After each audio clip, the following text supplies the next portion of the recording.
تو والدین جب بوڑھے ہو جائیں تو اولاد کا امتحان ہوتا ہے، اور والدین کی ساری خدمت بھی اولاد کرے لیکن صرف ان کو کچھ معاملات کے اندر نظر انداز کر دے اور وہاں اپنی مرضی کرنے لگ جائے تو والدین کو تکلیف پہنچتی ہے۔ حتیٰ کہ والدین خود چاہتے ہیں کہ ہماری اولاد ہمارا کاروبار سنبھال لے، امور خانہ سنبھال لیں اور بہت ساری چیزیں سنبھال لیں، اور بعض اوقات اولاد اتنی سمجھدار، سنجیدہ اور متین ہوتی ہے کہ وہ اچھے انداز سے، بہتر بلکہ انداز میں سنبھال لیتی ہے، لیکن والدین کو اگر وہ نظر انداز کریں اور کسی معاملے میں پوچھیں نا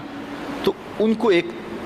اپنے اختیارات سمٹتے ہوئے دکھائی دیتے ہیں اور وہ تنہائی محسوس کرتے ہیں۔ تو اولاد اگر صرف اپنے والدین سے پوچھ لے تو والدین تو چاہتے ہیں کہ سب کچھ ان پہ نچھاور کر دیں، ایک والدین ہی تو ایسے ہیں کہ جو اپنی اولاد کو اپنے سے آگے دیکھنا چاہتے ہیں، لیکن اولاد اگر نظر انداز کرنے لگے تو یہ رویہ والدین کے لیے اذیت کا، تکلیف کا سبب ہوتا ہے۔ اور اگر اولاد اتنی سرکش ہو جائے کہ اپنے والدین کو دقیانوس سمجھنے لگ جائے، حالات سے بے خبر جاننے لگ جائے، تو یہ والدین کے لیے اس سے بھی زیادہ تکلیف کا سبب ہے۔ اور اگر وہ والدین کو مداخلت بھی نہ کرنے دیں تو یہ تکلیف اور زیادہ بڑھ جاتی ہے،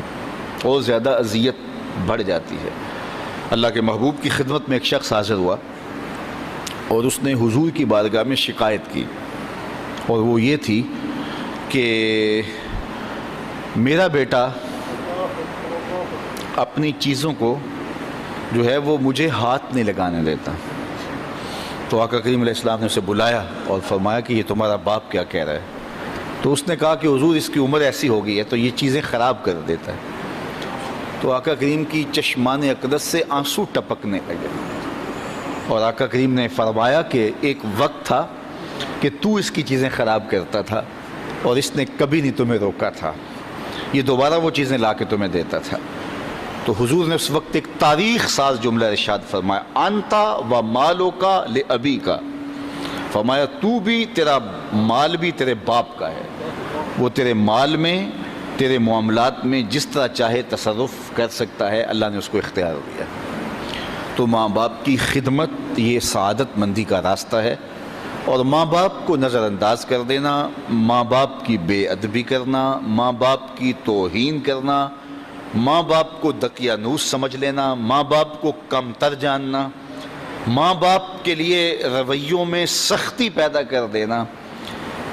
بلکہ فرمایا قرآن مجید میں کہ اپنے بازوں کو سکیڑ لو۔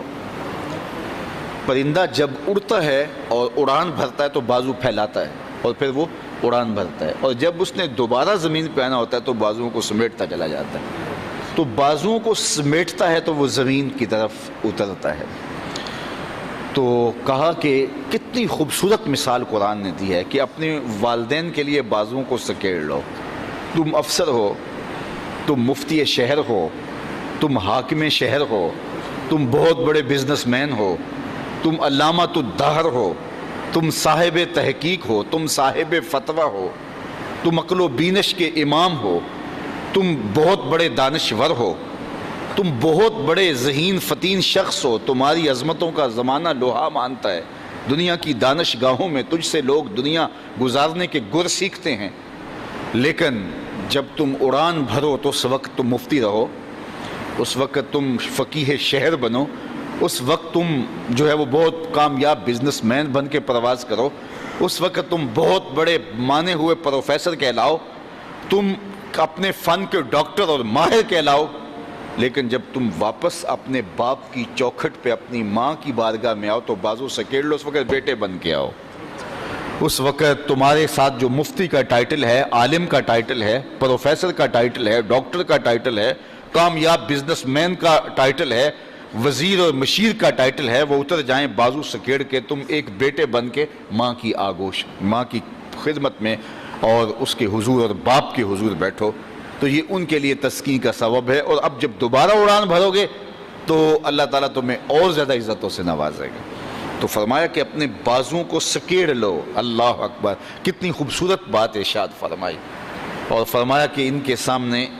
ادب کا لحاظ رکھو، تلقین ادب کی، اف تک نہ کہو۔